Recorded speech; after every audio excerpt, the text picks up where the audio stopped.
Hi guys and welcome back to my channel FZ classes. तो guys आज है तारीख 10 जनवरी और है ट्यूसडे। आज हम द हिंदू न्यूज़पेपर को एनालिसिस करेंगे और इस न्यूज़पेपर में देखेंगे कि कौन कौन से आर्टिकल हमारे एग्जाम के पॉइंट ऑफ व्यू से इंपॉर्टेंट है। और अगर गाइस आपको इस न्यूज़पेपर का पीडीएफ चाहिए तो आप मेरा टेलीग्राम चैनल भी ज्वाइन कर सकते हैं, एफजेड क्लासेस हिंदू पीडीएफ। वहाँ से आपको डेली बेसिस पर इस न्यूज़पेपर का पीडीएफ मिल जाएगा। और गाइस इस वीडियो को अपने फ्रेंड सर्कल में ज़्यादा से ज़्यादा शेयर करें जिससे उनकी भी इससे हेल्प हो सके। तो चलिए बिना टाइम वेस्ट करे वीडियो को शुरू कर लेते हैं। सबसे पहले आर्टिकल जो हमारे एग्जाम के पॉइंट ऑफ व्यू से इंपॉर्टेंट है वो फ्रंट पेज पर दिए गए हैं। आज फ्रंट पेज पर बहुत इंपॉर्टेंट आर्टिकल हैं जो हमारे एग्जाम के पॉइंट ऑफ व्यू से इंपॉर्टेंट है, और दो आर्टिकल हैं। एक तो आर्टिकल है इंडिया और ब्राज़ील के रिलेशन को लेकर, दूसरा है हम इस आर्टिकल में एक executive power of the states के बारे में जानेंगे, गवर्नर के बारे में। तो चलिए पहले इंडिया और ब्राज़ील के रिलेशन के बारे में थोड़ा सा देख लेते हैं। तो पहले इशू देख लेते हैं।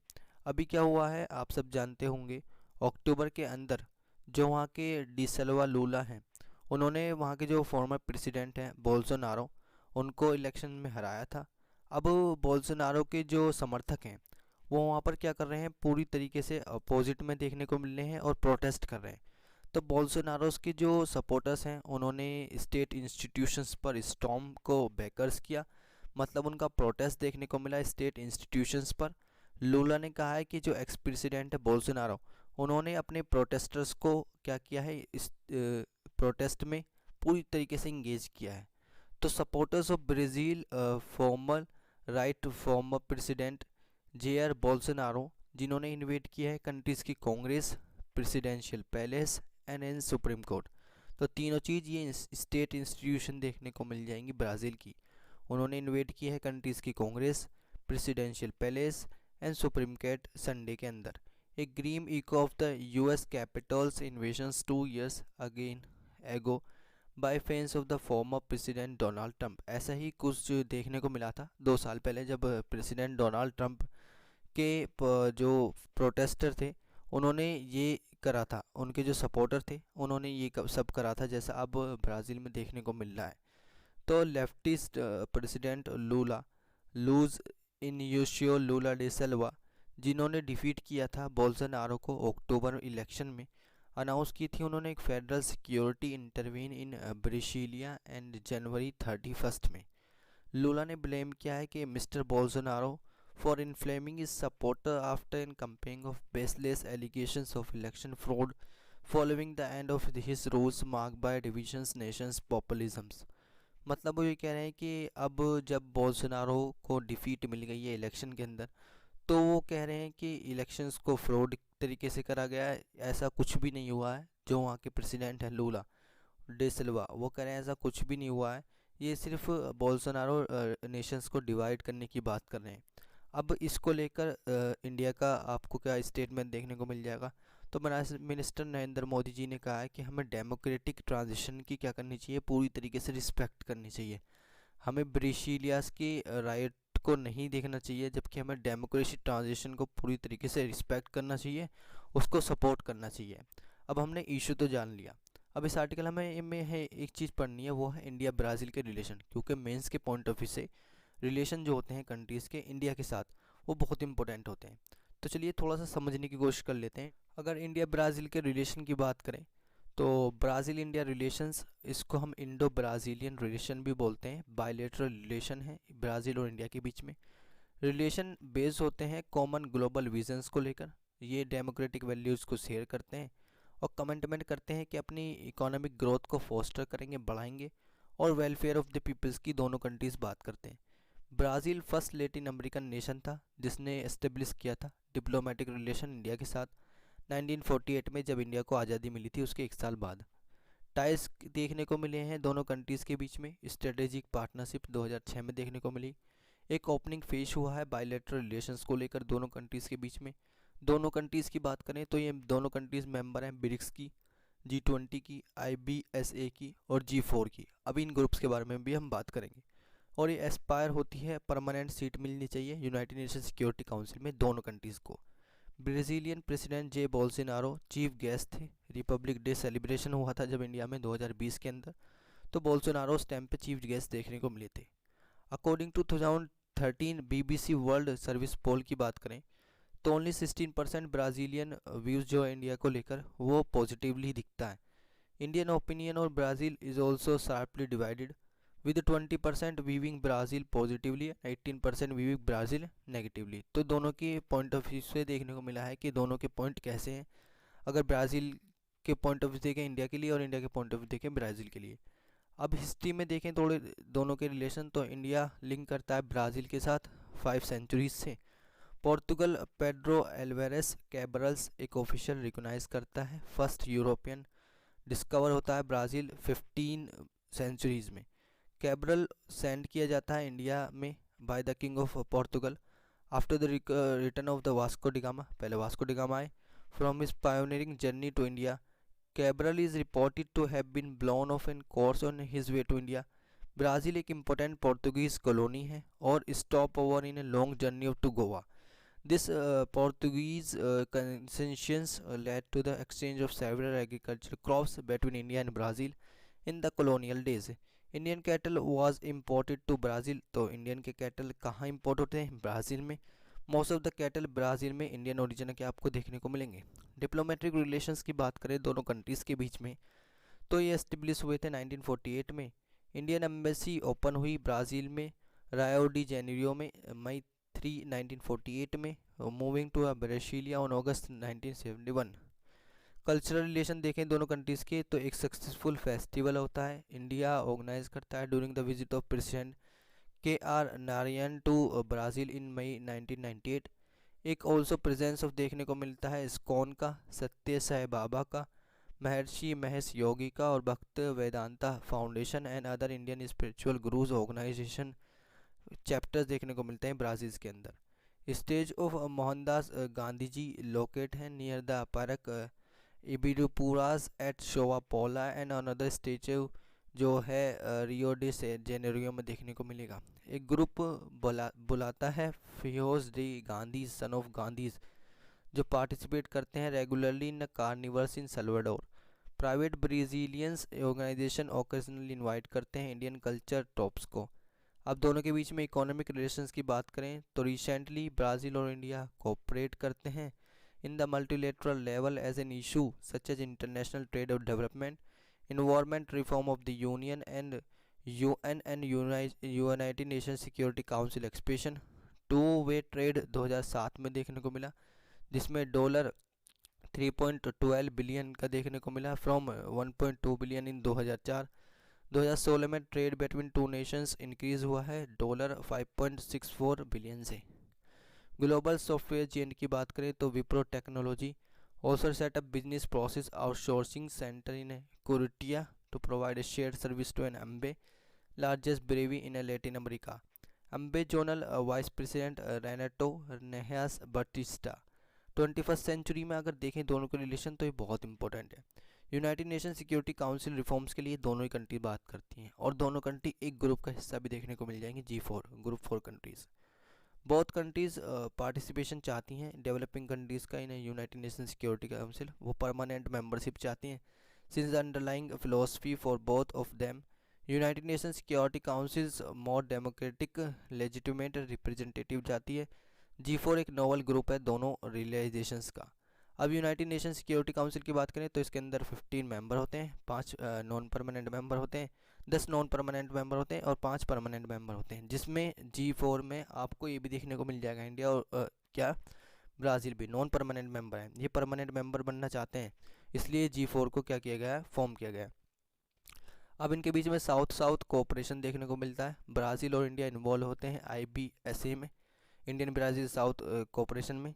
फर्स्ट एवर IBSA समिट होता है ब्रासीलिया में सितंबर 2006 में। फिर सेकंड कहाँ पर होता है, पेरिटोनिया में अक्टूबर 2007 में। और थर्ड होता है न्यू दिल्ली में अक्टूबर 2008 में। फोर्थ IBCN मीट होती है होस्टेड इन ब्रासीलिया में फिर just before the second brick summit, second summit brick के बाद। 4 IBSA ट्राइलेटरल कमीशन मीटिंग होती है जो 2007 तक चलती है। First one held in 2004 and had covered many areas such as science, technology, agriculture, education, energies, culture, health, social issues, public administration, revenue administration के बारे में इस मीटिंग में बात होती है। टारगेट क्या है दोनों के बीच में ट्रेड का, वो $10 बिलियन का है जो वो अचीव करना चाहते थे 2007 तक। अब इस आर्टिकल में हमने क्या देख लिया, इंडिया और ब्राज़ील के रिलेशन भी देख लिया। अब देख लेते हैं नेक्स्ट आर्टिकल जो हमारे एग्जाम के पॉइंट ऑफ व्यू से इंपॉर्टेंट है। हाँ, नेक्स्ट आर्टिकल जो हमारे एग्जाम के पॉइंट ऑफ व्यू से इंपॉर्टेंट है वो राइट साइड में दिया गया है। इस आर्टिकल में बताया है जो तमिलनाडु के गवर्नर हैं RN रवि, और वो क्या हुए हैं असेंबली में, वहाँ की जो स्टेट असेंबली में उसमें क्या हो रहा था, डिस्कशन हो रहा था, उसके बीच में वो क्या करे, उस असेंबली को छोड़कर चले गए। तो Tamil Nadu governor walks out of the house as CM object to deviation from his speech. मतलब वो स्पीच दे रहे थे और CM ने उस चीज़ पे ऑब्जेक्शन उठाया, जिस वजह से वहाँ के गवर्नर RN रवि ने क्या करा, पूरे मंच को छोड़कर वो वहाँ से पब्लिक में से चले गए। तो स्टेलिन ने एक रेजोल्यूशंस को मूव किया था to retain on record only the approval versions of an address of the governor. मतलब अप्रूव्ड वर्जन देखने को मिला, जो एड्रेस देखने को मिला गवर्नर का, उसको लेकर रिजोल्यूशन उठाया गया था। Who had left out portion of the text, जिसके अंदर कुछ पोर्शन छुटा हुआ था टेक्स्ट का, including the Dravidians model of government, उसके अंदर ड्रेविडियन मॉडल ऑफ गवर्नमेंट्स भी छुपा हुआ था, पोर्शन लेफ्ट हुआ था। तो in an unprecedented face off governor RN Ravi Monday के अंदर abruptly walk out of the Tamil Nadu Assembly as Chief Minister M.K. Stalin disapproved of his selective deviations from the approved text of a governor's address to the House and moved a resolution to take and record only the transcript distributed to the members। मतलब क्या हुआ है कि वहाँ के जो CM हैं उन्होंने RN रवि जी ने एड्रेस किया था पूरे हाउसेस को, उसकी वो स्पीच दे रहे थे तो उसको डिसअप्रूव कर दिया, जिसकी वजह से RN रवि जो वहाँ के गवर्नर हैं वो क्या करा, उन्होंने वो असेंबली छोड़कर बीच में से ही चले गए।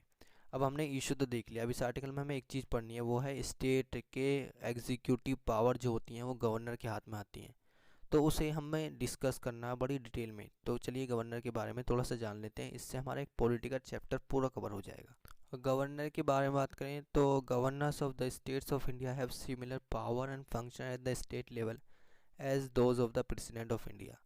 तो ये बताया गया है कि गवर्नर के पास जो स्टेट का होता है सिमिलर पावर और फंक्शन होती हैं।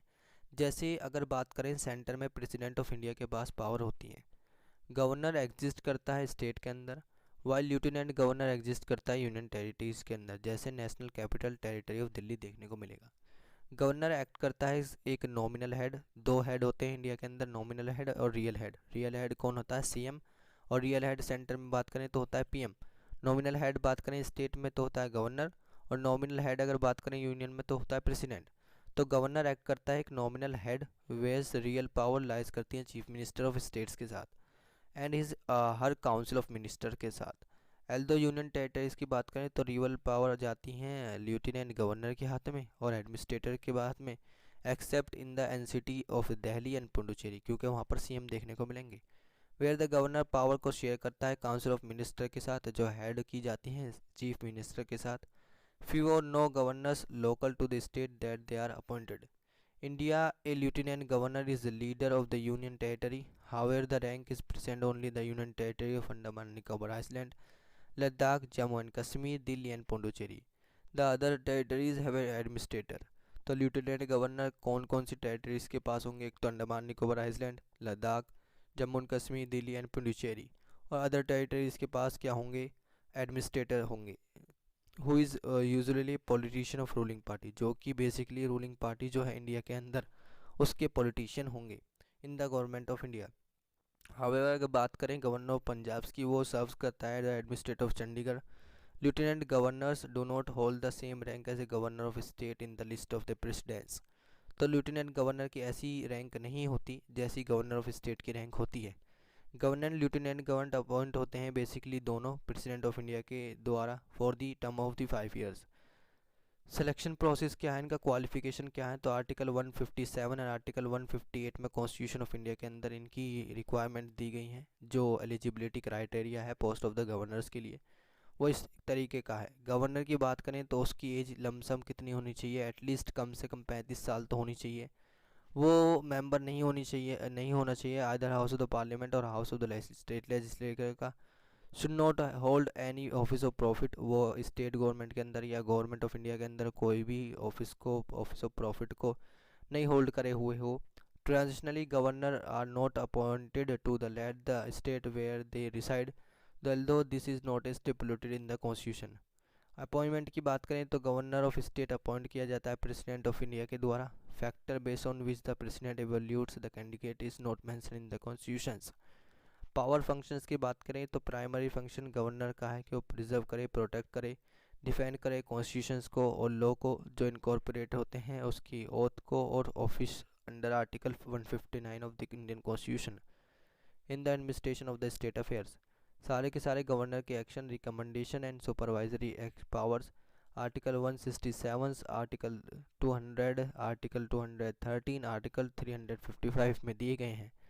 Our the executive, legislative and treaties of the state shall be used to implement the provision of the constitution। In this respect, governor के पास डिफरेंट टाइप्स ऑफ पावर होती हैं। Executive power related to administrations, appointments and removals. Legislative power होती है related to law making, कानून बना सकता है। And the state legislature that is state legislative assembly, Vidhansabha और state legislative council, Vidhan Parishad.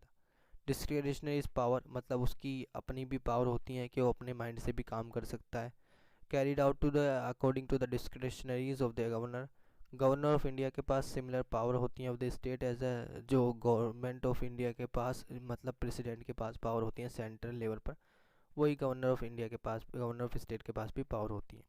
अब इस आर्टिकल में हमने गवर्नर के बारे में भी देख लिया। अब देख लेते हैं नेक्स्ट आर्टिकल जो हमारे एग्जाम के पॉइंट ऑफ व्यू से इम्पोर्टेंट है।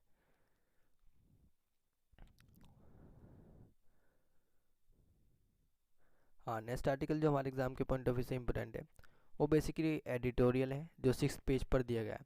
इस एडिटोरियल में बताया है ऑथर्स ने कि हमें जो एज है उस एज को डिटरमाइन करने में कितनी डिफ़िकल्टीज हो रही हैं।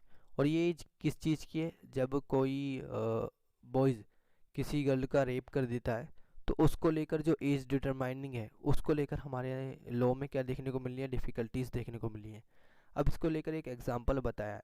नवंबर 2022 के अंदर और 5 years after the gang rape and murder of an 8 years old girls in Kathua, Supreme Court held that one of the accused persons who claimed to be juvenile at the time of the commission of the offence be tried as an adult।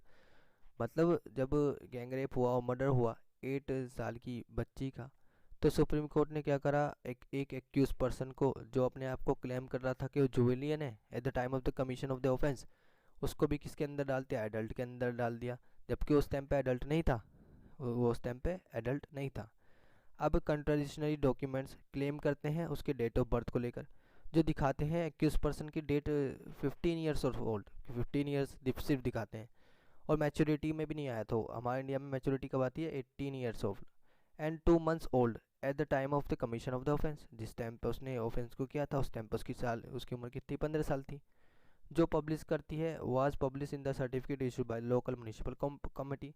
Local municipal committee उस चीज़ को क्या करती है, certificate को issue करती है। This come under the scanner as no such birth had taken place on date in his hospital as reported by the claimant father.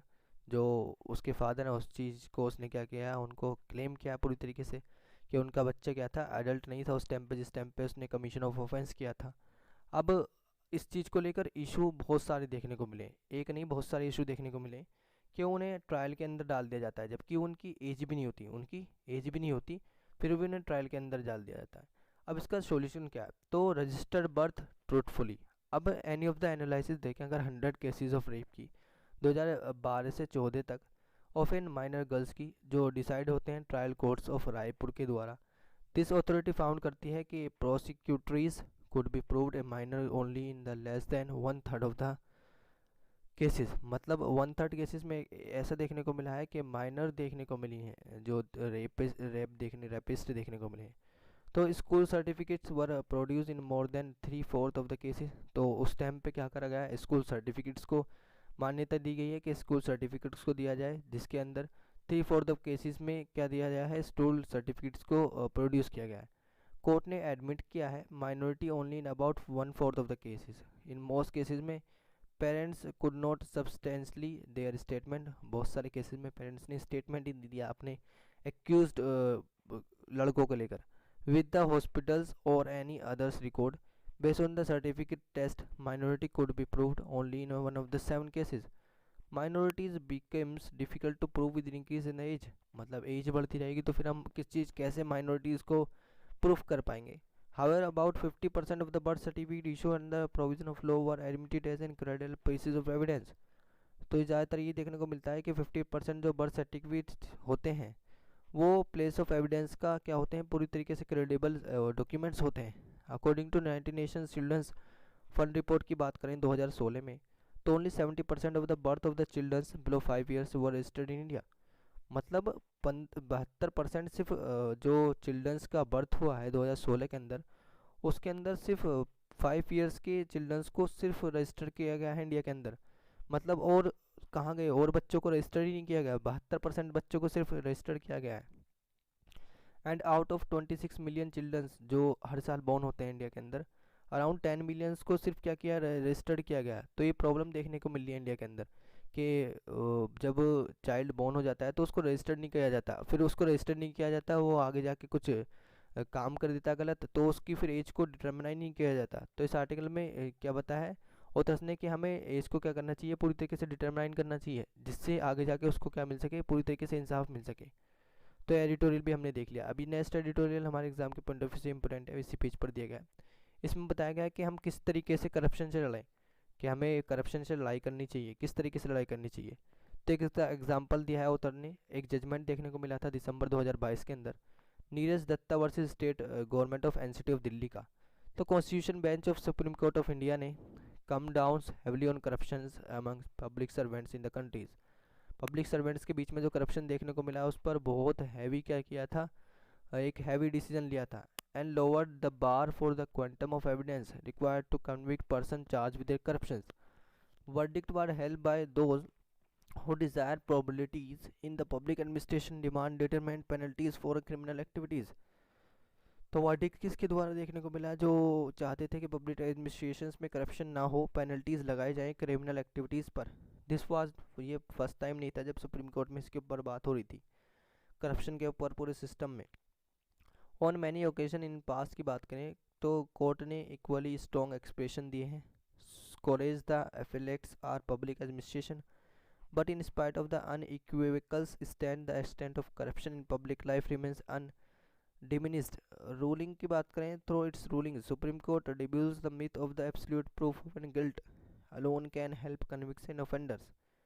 Court has now laid down that even if a prosecution's witness turn hostile, a conviction would be in order if all circumstantial evidence marshaled by the prosecutions and produced before the court। तो जो भी corruption के अंदर क्या है फंसा हुआ है, जो भी करप्शन जिसने किया है उसको सबसे पहले प्रोसिक्यूट करना चाहिए, फिर उसको कोर्ट के अंदर पेश करना चाहिए। Point unmistakably to the guilt of than accuse, this is great step towards ensuring integrity in public services. तो ऑथर ने बताया कि एक ग्रेट स्टेप देखने को मिलेगा अगर हम क्या करें, करप्शन पर्सनस को क्या करें, पहले कोर्ट के अंदर मौजूद करें, specially in the superior service such as जैसे इंडियन एडमिनिस्ट्रेटिव सर्विस है और इंडियन पुलिस सर्विस देखने को मिलेंगे, आईएएस और आईपीएस देखने को मिलेंगे, इनके अंदर होना चाहिए ऐसा। अब करप्शन देखें तो एवरीवेयर करप्शन देखने को मिला। Will the judgement alter the face of the corruptions at the cost of being branded year sink. I believe that corrupt public servant will find the other means of covering up their misdeeds। This is because many are willing to offer bribes to public servants, either on their own or on demand। The nexus between offenders and victim has become part of an ethos। मतलब corruption ये हर जगह public servants में और जो public offices देखने को मिलते हैं उनके अंदर ज़्यादातर करप्शन देखने को मिलता है। तो इस आर्टिकल में करप्शन के बारे में हमने डिटेल में डिस्कस कर लिया। अब देख लेते हैं नेक्स्ट आर्टिकल जो हमारे एग्जाम के पॉइंट ऑफ व्यू से इंपॉर्टेंट है। हाँ, नेक्स्ट आर्टिकल जो हमारे एग्जाम के पॉइंट ऑफ व्यू से इंपॉर्टेंट है वो 7वें पेज पर दिया गया है। इस आर्टिकल में बताया है जो म्यूनिसिपल कॉरपोरेशन है हमारे इंडिया के अंदर, उनमें गैसपिंग क्या देखने को मिल रहा है, फंड के अंदर थोड़ी कमी देखने को मिल रही है। अगर बात करें on revenue of Indian municipal councils की, कॉरपोरेशंस जो हैं उनके अंदर सिर्फ 1% जीडीपी का क्या होता है, रेवेन्यू जाता है। ये कम है बहुत ज़्यादा। जैसे ब्राज़ील की बात करें तो ब्राज़ील का एग्जांपल लिया है, साउथ अफ्रीका का एग्जांपल लिया है, वहाँ पर 7% जीडीपी का जाता है और 6% अफ्रीका में जाता है जीडीपी का।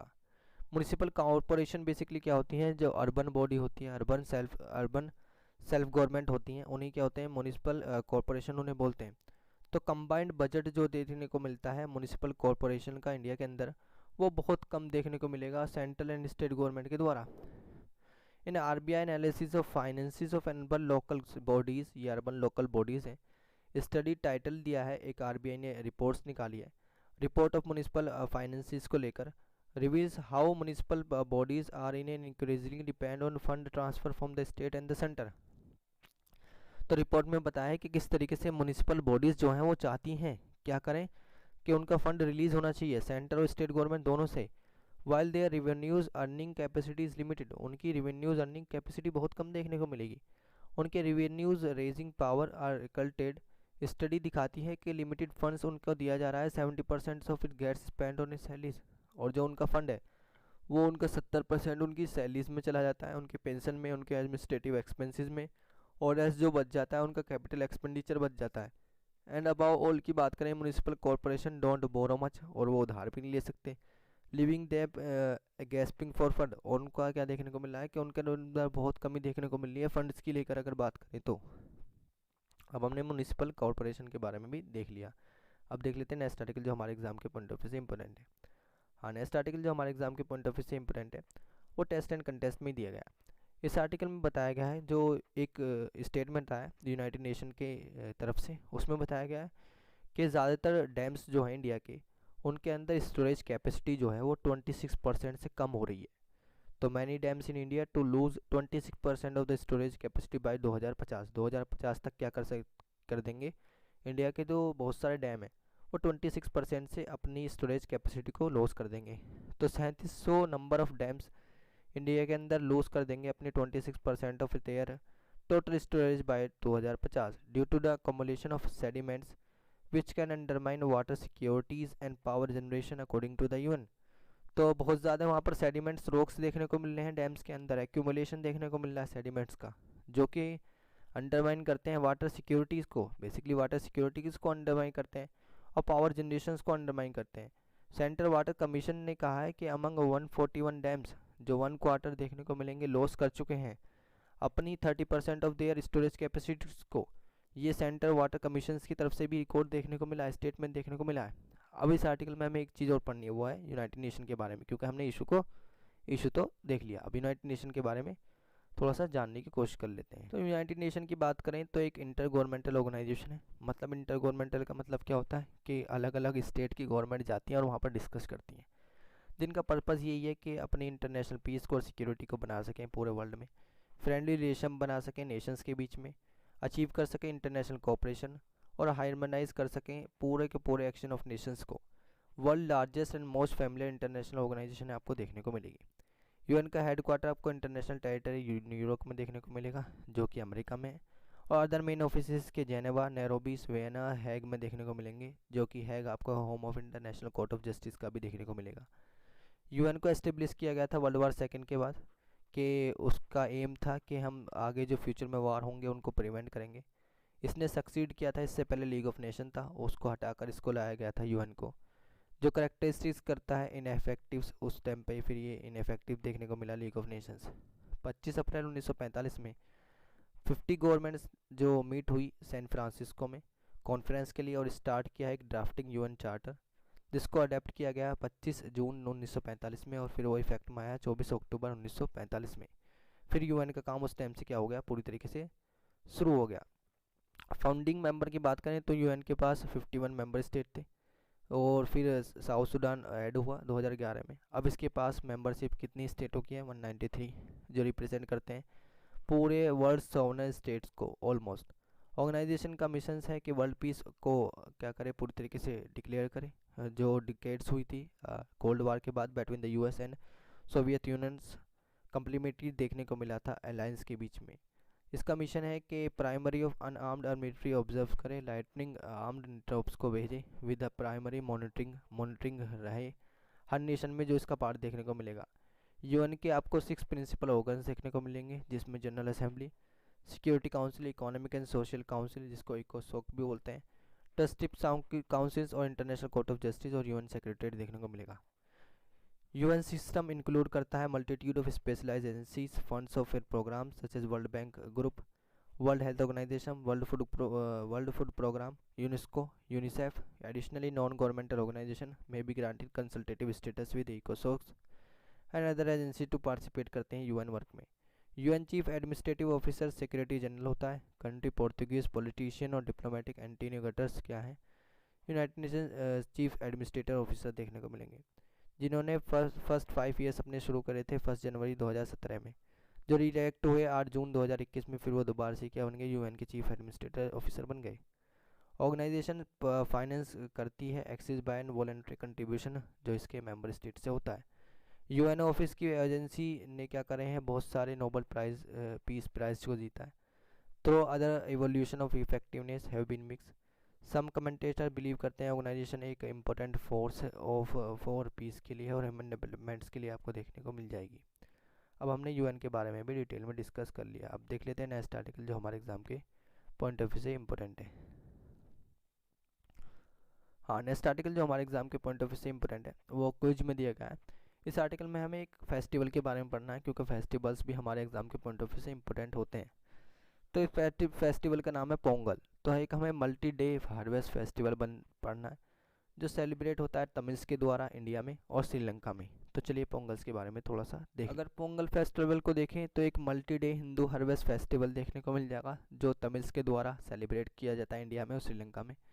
इसको ऑब्जर्व किया जाता है at the start month of an Thai according to Tamil solar calendar. Tamil solar calendar के द्वारा इसको ऑब्जर्व किया जाता है।